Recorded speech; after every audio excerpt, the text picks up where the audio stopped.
오늘도 매운 야담을 찾아주신 여러분 감사합니다.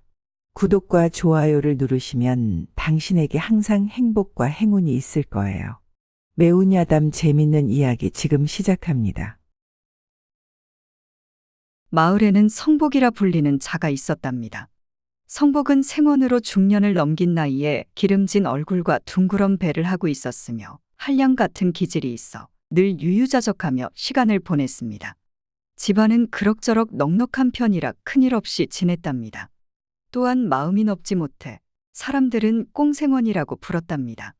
그에게는 남모를 근심이 있었지요. 그것은 바로 삼포수의 아내 때문이었습니다. 삼포수의 아내는 마을에서도 소문이 자자한 미인이었답니다. 곱게 빗어 올린 머리칼은 윤기가 흐르고 흰살결은 부드러운 백옥처럼 빛이 났지요. 둥그런 눈매에 살짝 내려뜨린 눈꼬리가 묘한 농염함을 풍겨 사내들이 한 번 보면 저도 모르게 두어 번 더 바라보게 되었습니다. 그녀의 풍만한 가슴은 걸음을 옮길 때마다 출렁이며 옷자락 아래로 은근한 곡선을 드러냈고 가느다란 허리는 그 대비를 더욱 도드라지게 만들었습니다. 장터에서 마주칠 때면 사내들은 헛기침을 하며 눈길을 어디 둘지 몰라 어색한 웃음을 짓기 일쑤였지요. 하지만 정작 그녀는 그러한 시선을 아랑곳하지 않고 매일같이 물을 깃고 바느질을 하며 조용히 살고 있었습니다. 그런데 성복은 다릅니다. 처음에야 그저 곱다며 몇 번 바라볼 뿐이었지만 차츰 욕망이 스멀스멀 피어오르더니 어느새 그 여인을 차지하고 싶은 마음이 불길처럼 번졌습니다. 그는 여러 번 기회를 노려보았으나 어찌된 영문인지 번번이 실패하고 말았지요. 어느 날은 일부러 포수의 집 근처를 배회하며 여인이 나올 틈을 엿보았고 또 어느 날은 우연을 가장의 장터에서 손수건을 떨어뜨려 보기도 했습니다. 하지만 여인은 그럴듯한 핑계를 대며 늘 조심스레 피하였고 무엇보다 포수가 집을 비우지 않으니 도무지 틈이 보이지 않았답니다. 평소라면 며칠이고 사냥을 떠났을 터인데 요즘은 어찌 된 일인지 마을을 벗어나지 않고 있었습니다. 성복은 속이 타들어가듯 답답해졌고 방 안에서 할 일 없이 담뱃대를 빨며 한숨만 내쉬었답니다. 대체 왜 사냥을 나가지 않는단 말인가? 왜 이렇게까지 애를 태워야 한단 말인가? 그는 속으로 몇 번이고 중얼거리며 어찌할 도리를 궁리하기 시작하였습니다. 어느 날 성복은 우연을 가장해 여인을 따라가 보기로 하였답니다. 그녀는 늘 장터에서 장을 보고 집으로 돌아가는데 그 길목을 성복이 미리 가로막고 기다리고 있었지요. 마침 그녀가 지나가자 성원은 넉살 좋게 웃으며 말을 걸었습니다. 이보시오, 부인. 오늘도 장을 보러 나왔구려. 여인은 깜짝 놀라더니 고개를 숙이며 공손히 인사하였습니다. 성복님, 안녕하십니까? 별일 없으시지요? 성복은 여인의 손에 들린 보자기를 슬쩍 바라보며 말을 이었습니다. 오늘은 무엇을 샀소? 늘 이렇게 장을 보는 것이 수고스럽지 않소? 별것 아닙니다. 다만 남편이 먹을 고기를 좀 샀을 뿐이옵니다.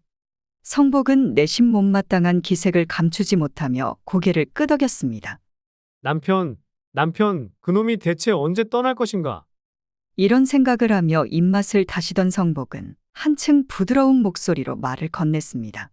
포수나리는 요즘 사냥을 안 가나 보오. 늘 바쁘셨는데 부인께서 심심하지 않겠소? 여인은 살짝 미소를 머금으며 대답하였습니다.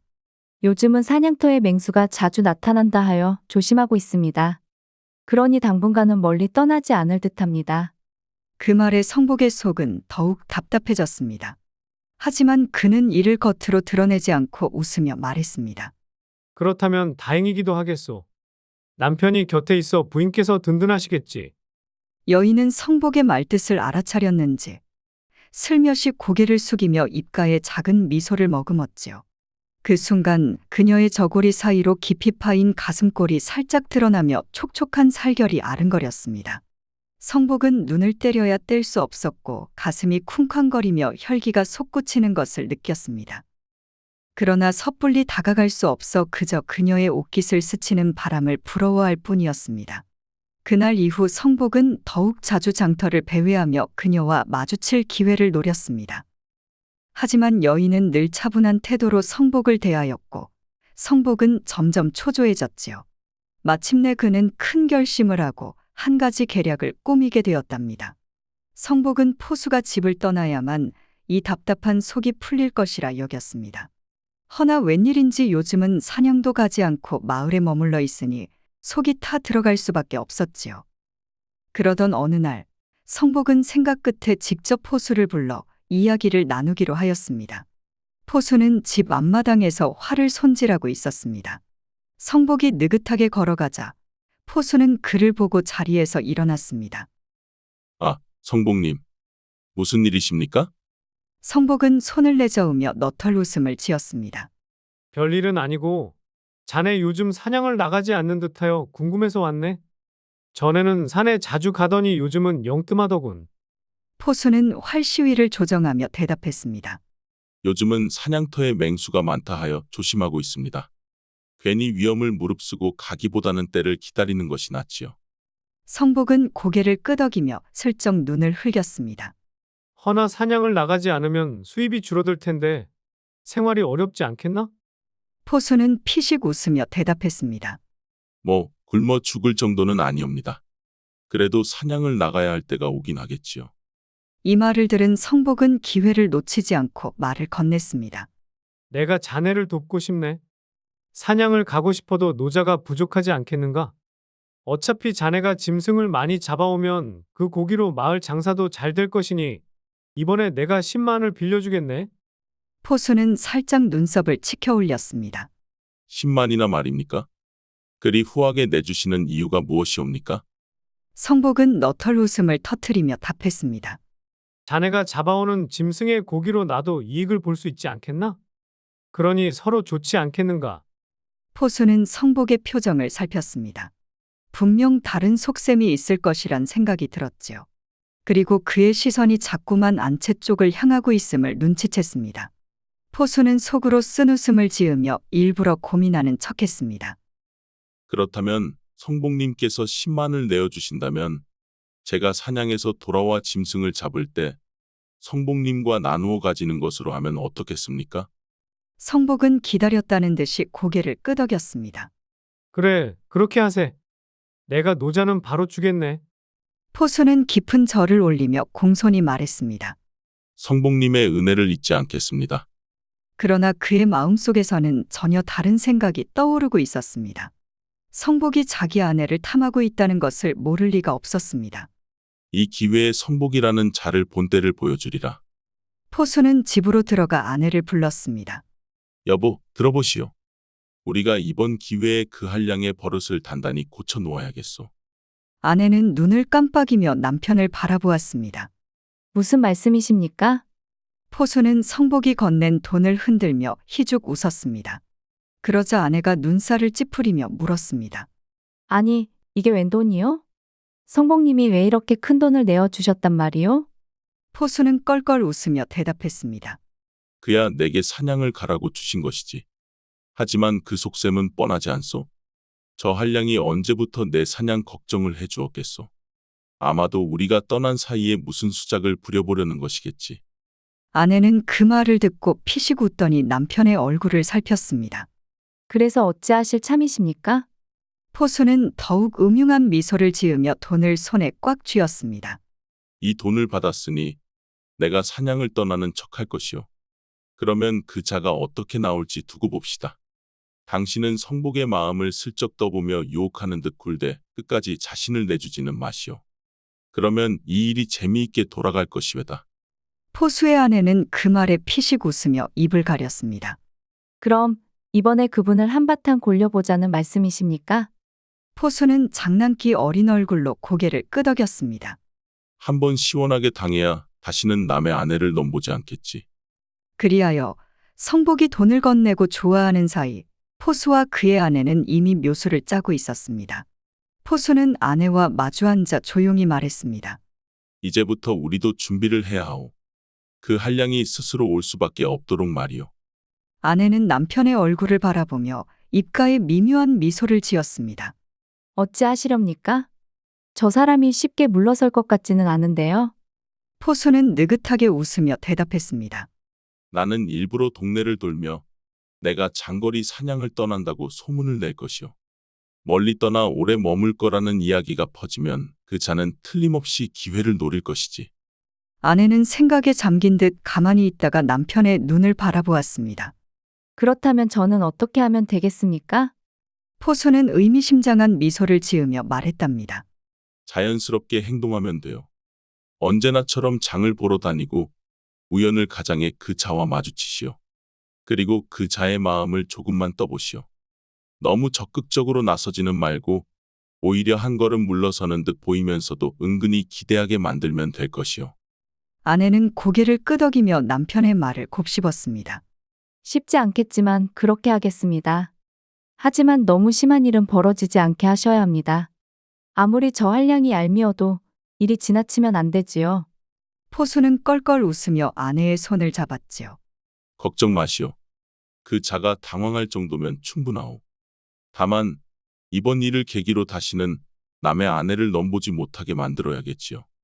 그 정도는 감수해야 하지 않겠소? 그날부터 포수는 일부러 동네 사람들과 어울리며 자신이 사냥을 떠난다는 소문을 퍼뜨리기 시작했습니다.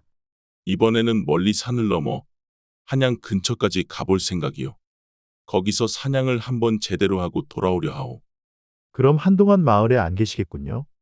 포수는 일부러 깊은 한숨을 내쉬며 고개를 끄덕였습니다.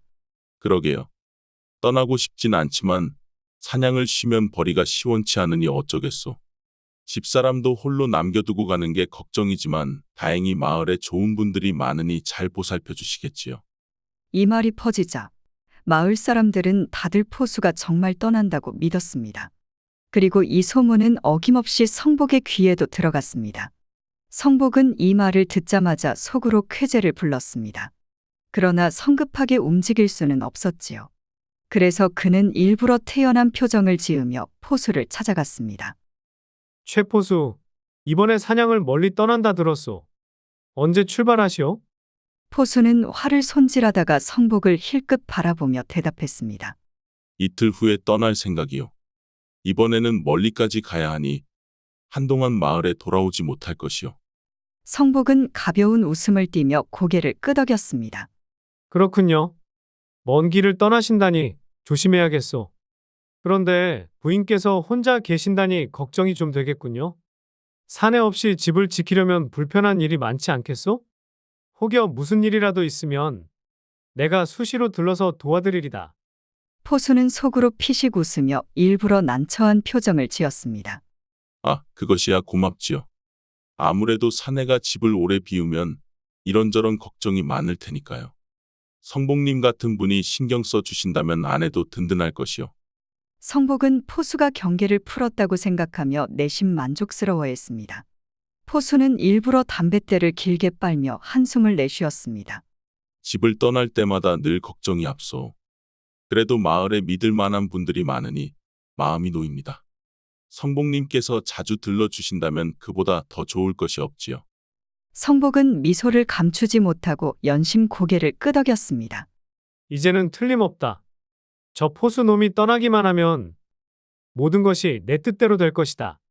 그러나 그는 포수의 속마음을 전혀 알지 못했습니다. 포수는 이미 성복이 무엇을 바라는지 훤히 꿰뚫고 있었고 그의 탐욕을 이용해 덫을 준비하고 있었던 것입니다. 포수가 마을을 떠난 날, 성복은 이미 들떠 있었습니다. 아침부터 그의 마음은 들끓었고 손끝까지 기분 좋은 전율이 흐르는 듯하였지요.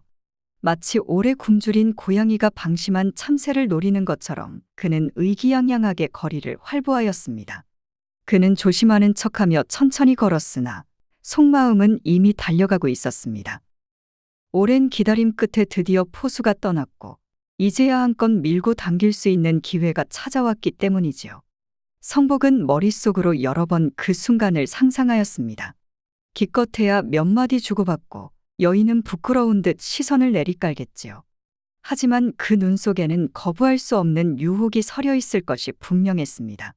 그는 손을 뒤로 젖히며 느긋하게 걷는 척하였으나 벌써 저작거리를 지나 포수의 집 근처에 다다랐습니다. 집 안은 조용하였고 그 고요함이 오히려 그의 가슴을 더욱 뛰게 만들었습니다. 마당 문 앞에 선 성복은 한번 기침을 하고 살며시 문을 두드렸습니다. 계십니까? 잠시 후 안에서 발소리가 들리더니 문이 삐걱 열렸습니다.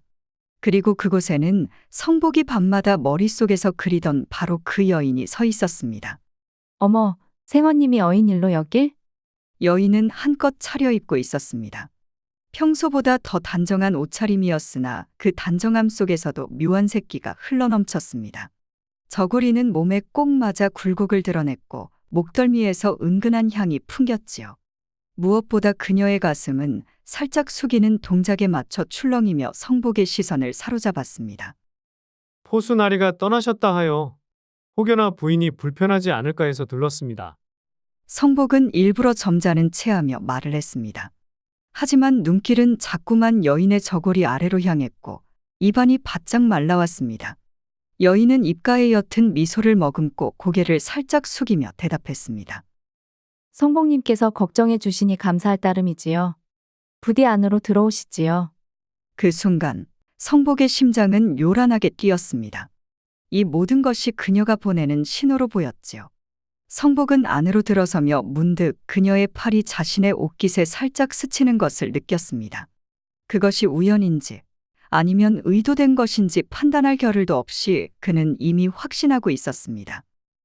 방 안은 은은한 향으로 가득했습니다. 여인은 차를 내온다며 조용히 움직였고 성복은 그 모습을 눈에 담으며 자리에 앉았습니다. 그녀의 손끝이 하얗게 빛났고 움직일 때마다 저고리 사이로 살결이 살짝 보였다가 사라졌습니다. 성복은 점점 더 깊은 욕망에 빠져들었습니다. 성복님께서는 자주 저를 생각하셨습니까? 여인의 목소리는 낮고 부드러웠습니다. 그 한마디가 성복의 귀에 닿자 그는 더 이상 참을 수 없었습니다. 그는 천천히 몸을 기울이며 여인의 손을 잡았습니다. 어찌 잊을 수 있겠소. 매일같이 부인을 생각하며 가슴이 뛰었소. 여인은 그의 손길을 피하지 않았습니다. 오히려 가만히 그를 바라보며 깊은 미소를 지었습니다. 그렇다면 더 가까이 오셔도 되겠지요? 그 말 한마디가 성복을 완전히 무너뜨렸습니다. 그는 더 이상 기다릴 이유가 없다고 생각하였지요. 그의 손은 점점 여인의 허리로 향했고 입술은 그녀에게 닿으려 하였습니다. 그러나 그 순간 여인은 살짝 몸을 틀며 속삭였습니다. 하지만 성복님, 성복은 멈춰섰습니다.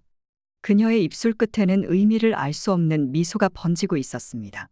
한 가지 조건이 있답니다. 성복은 한순간 당황했으나 곧 그녀의 말에 빠져들었습니다. 이 조건만 받아들인다면 이제는 더 이상 기다릴 필요가 없다고 생각했기 때문이지요. 그는 애타는 목소리로 물었습니다. 그게 무엇이요? 나는 무엇이든 하겠소. 여인은 천천히 그의 손을 쥐며 조용히 말했습니다. 그럼 성복님, 이것을 먼저 써보시지요. 그녀가 천천히 뒤로 돌아가더니 작은 상자에서 무언가를 꺼냈습니다. 그리고 그것을 성복의 얼굴 앞에 내밀었습니다. 그것은 꼭두각시 가면이었습니다. 성복의 눈이 크게 흔들렸습니다. 그러나 욕망에 취한 그는 그것이 무엇을 의미하는지 제대로 깨닫지 못하였습니다.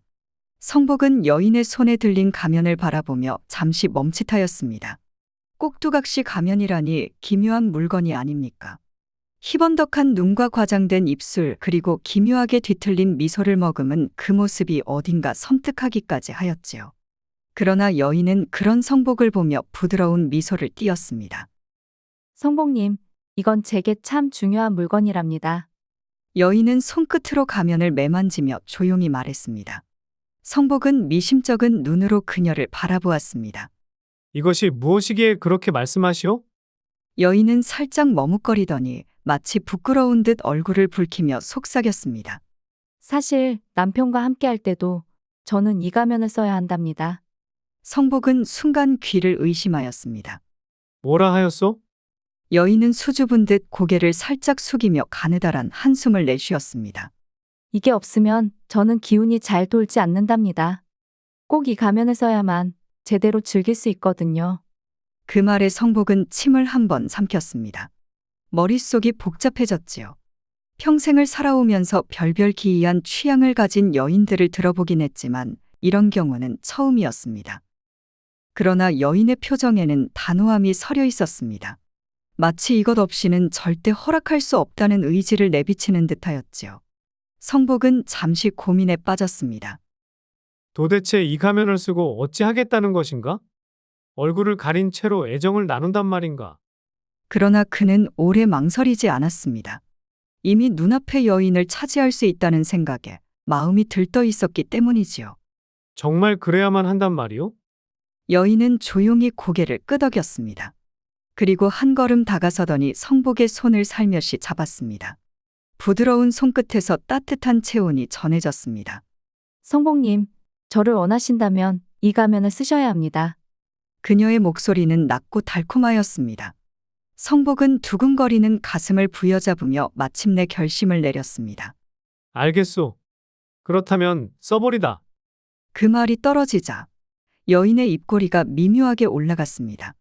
그녀는 손에 들고 있던 가면을 들어 성복의 얼굴에 가져갔습니다. 그리고는 직접 그의 머리에 씌우더니 뒤쪽에 가죽끈을 단단히 조였습니다. 이렇게 하면 됩니다. 여인은 손끝으로 가면을 살짝 매만졌습니다. 성복은 어쩐지 숨이 조금 답답해지는 것 같았으나 여인의 향기로운 손길에 그마저도 금세 잊어버렸습니다. 이제 되었다면 어서. 그가 서둘러 손을 내밀려는 순간 여인은 슬며시 한 걸음 물러섰습니다. 그리고 문득 그의 가면을 바라보며 입술을 가리고 킥킥 웃었습니다. 성복님, 참 묘하게도 잘 어울리십니다. 성복은 그녀의 웃음이 어딘가 묘하게 느껴졌지만 이미 모든 것을 내려놓고 있었습니다. 그저 이제 남은 것은 그녀를 품에 안는 일뿐이라 생각했지요. 드디어 성복은 그녀를 천천히 농락하고자 침을 꼴꺽 삼켰으며 조심스레 그녀의 손을 잡았습니다. 그러나 여인은 살짝 몸을 돌려 그의 손길을 피하며 더욱 가까이 다가서더니 성복의 귓가에 촉촉한 입술을 가까이 대고 숨을 불어넣었습니다. 성복님, 아직은 서두르지 마셔요. 천천히 즐기는 것이 더 좋지 않겠습니까? 그녀의 목소리는 달콤한 술처럼 성복의 머릿속을 아찔하게 만들었습니다. 그러면서도 여인은 더욱 농염한 손길로 그의 가슴을 지그시 누르며 자신을 바라보게 하였습니다. 제가 어떻게 해드리면 좋을까요? 그녀의 목소리는 숨소리에 섞여 더욱 아릿하게 들렸습니다.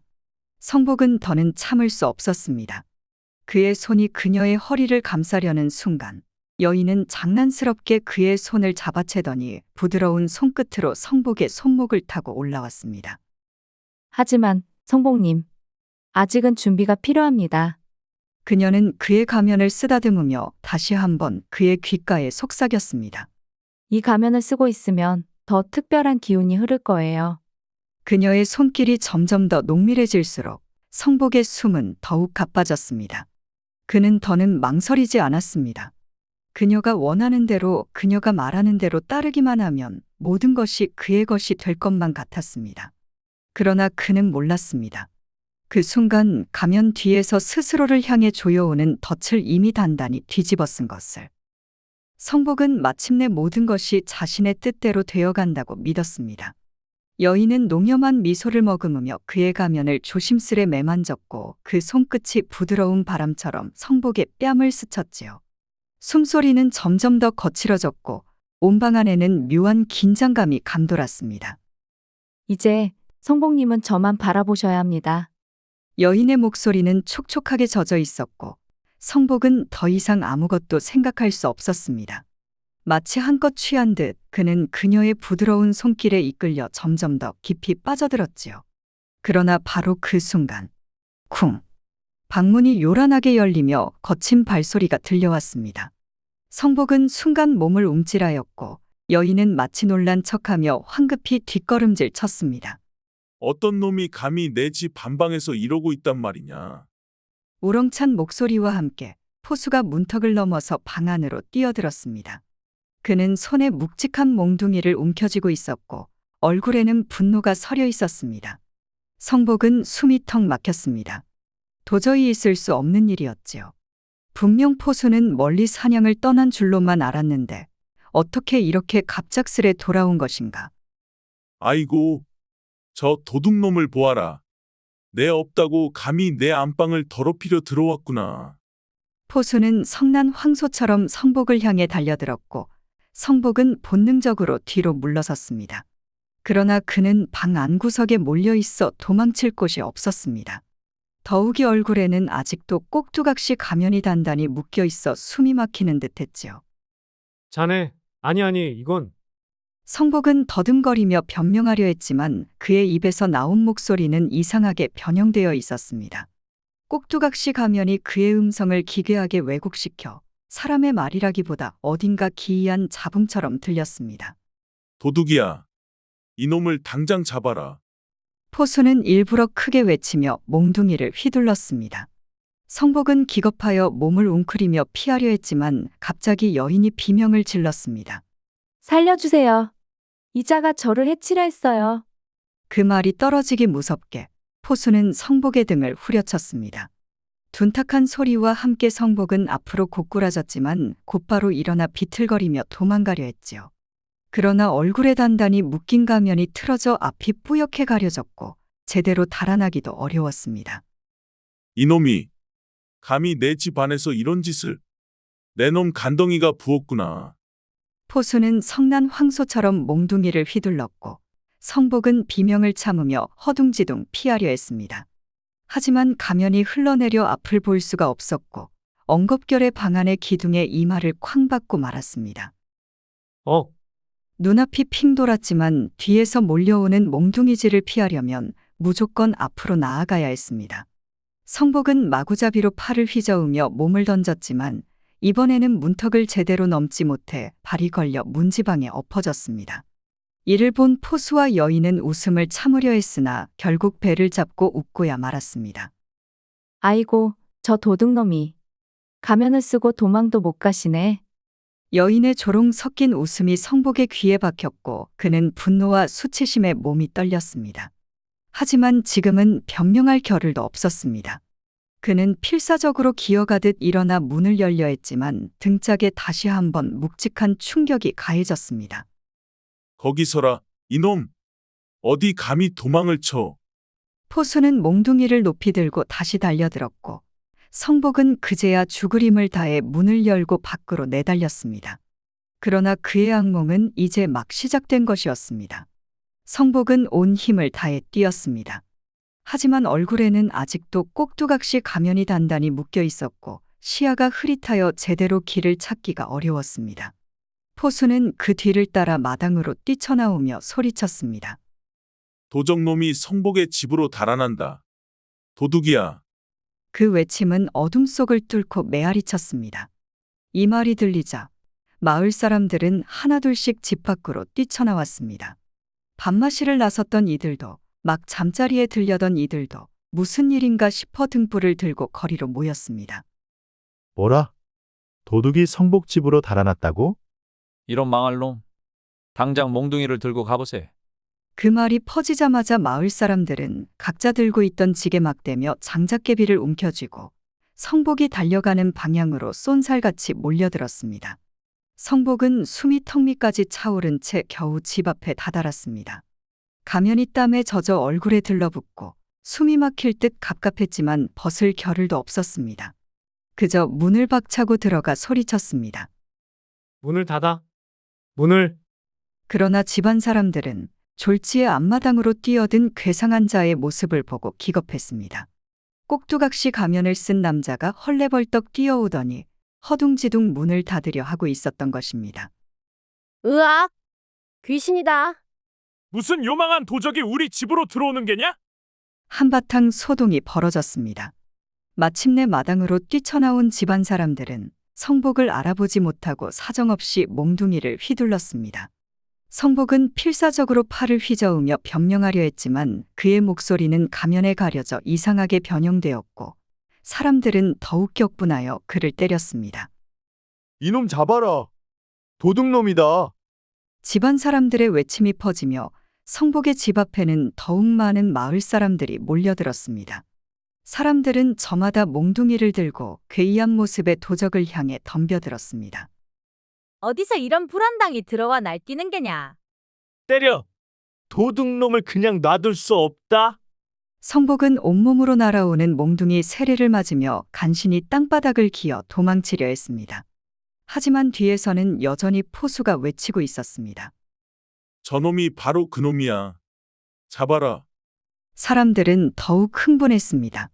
저자의 집에 도둑이 들었다는데 이를 가만 놔둘 사람이 어디 있겠습니까? 때려라. 이놈을 그냥 보낼 수 없다. 마을 사람들은 더 많은 사람들을 불러 모았고 결국 성복은 그들의 손에 의해 이리저리 휘둘리며 끝없이 맞았습니다. 그는 필사적으로 손을 휘저으며 외쳤습니다. 나다? 나라고? 하지만 그의 목소리는 가면 속에서 울려 퍼질 뿐 누구 하나 그의 말을 제대로 듣지 못했습니다. 그리고 점점 더 많은 사람들이 몰려들며 성복의 악몽은 더욱 깊어져 갔습니다. 성복은 사방에서 날아드는 몽둥이를 맞으며 필사적으로 도망치려 했습니다. 하지만 앞도 보이지 않고 온몸은 이미 만신창이가 되어 제대로 걷기조차 어려웠지요. 그 와중에도 마을 사람들은 더욱 흥분하여 한 걸음도 물러서지 않았습니다. 잡아라. 저 도둑놈을 그냥 두어서는 안 된다. 이놈이야말로 마을을 어지럽히는 불안당이로구나. 성복은 더 이상 버틸 수 없었습니다. 그는 마지막 남은 힘을 쥐어짜며 가면을 벗으려 손을 뻗었습니다.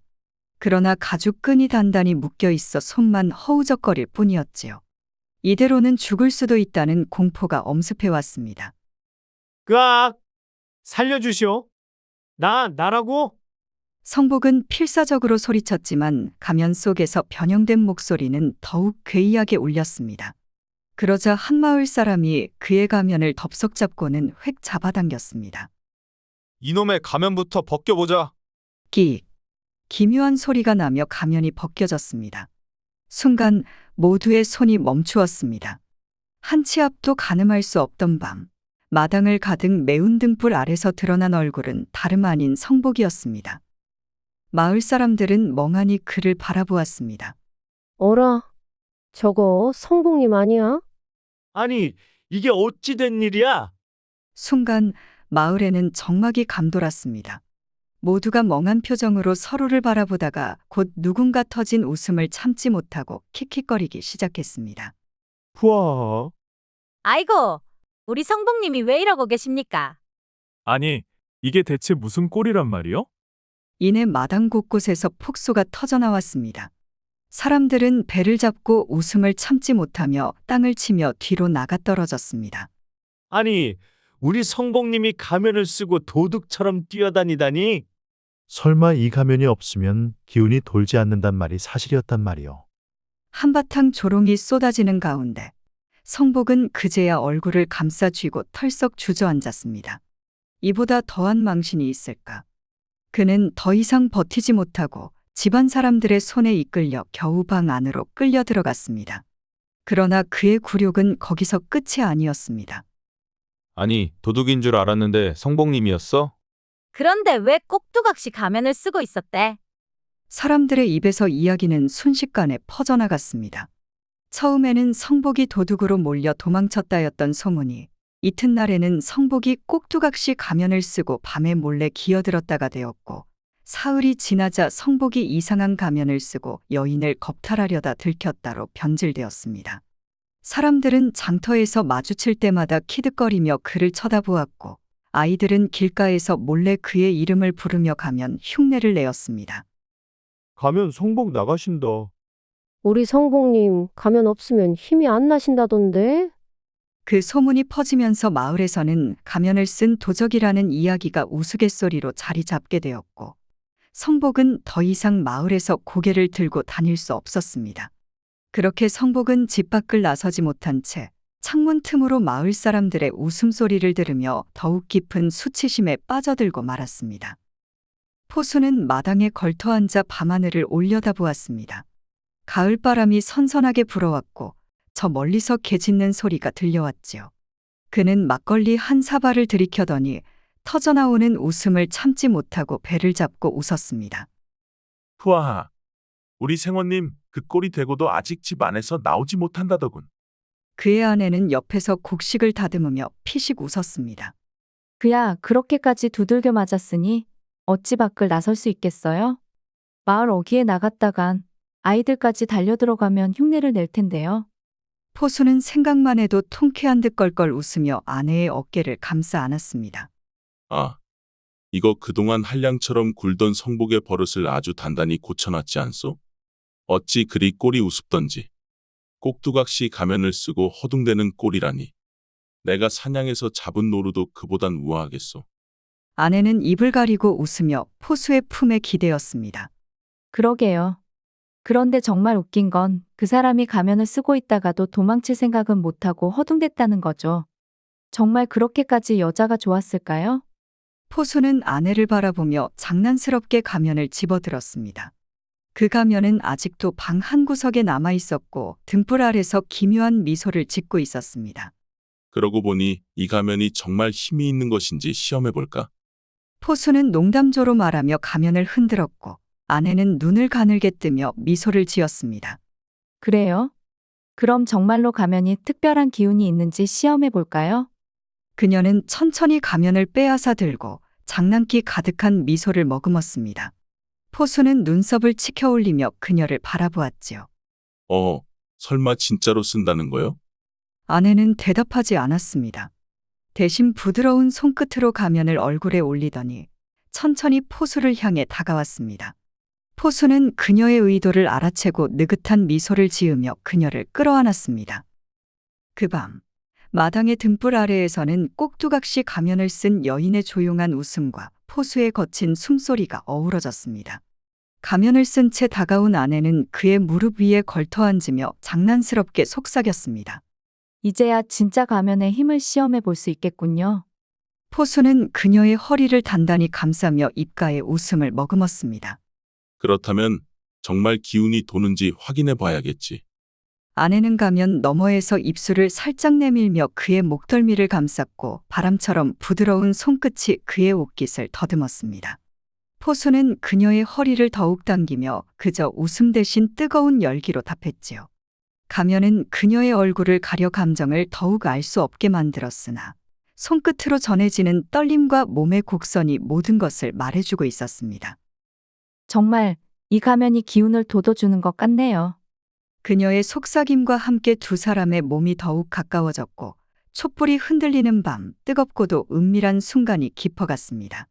포수와 아내에게는 더없이 유쾌하고도 짜릿한 밤이 찾아왔습니다. 그러나 성복의 굴욕은 그 밤으로 끝나지 않았습니다. 그 후로도 한동안 성복은 집안에서 꼼짝도 하지 않았습니다.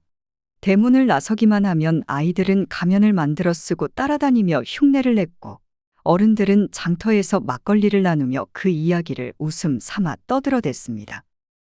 우리 성복님, 혹시 또 가면을 쓰고 나다니시는 거 아니요? 이제 여인을 유혹할 때마다 꼭 가면부터 써야 힘이 나는 거 아닙니까? 그 말에 마을 사람들은 배를 잡고 웃었고 성복은 얼굴이 벌겋게 달아올라 도망치듯 사라졌습니다. 시간이 지나도 소문은 사그라들지 않았고 사람들은 모이면 여전히 그날 밤의 일을 이야기하곤 했습니다. 결국 성복은 더 이상 마을에서 견디지 못하고 어느 날 조용히 짐을 싸서 떠났습니다. 어디로 간 것인지는 아무도 몰랐습니다. 그러나 그가 떠난 후에도 그의 이야기는 여전히 남아 있었습니다. 그 후로 마을에서는 남의 아내를 넘보는 자를 향해 이렇게 말하곤 했습니다. 가면부터 준비해야지 않겠소? 그 말이 나오면 사람들은 모두 웃음을 터뜨렸고 꼭두각시 가면의 이야기는 오랫동안 마을에 전해지며 술자리에 가장 좋은 안주거리가 되었습니다. 즐거우셨다면 구독과 좋아요 댓글 부탁드립니다. 매운 야담, 더 매운 이야기로 다시 돌아오겠습니다. 지금까지 매운 야담이었습니다. 즐거운 하루 보내세요.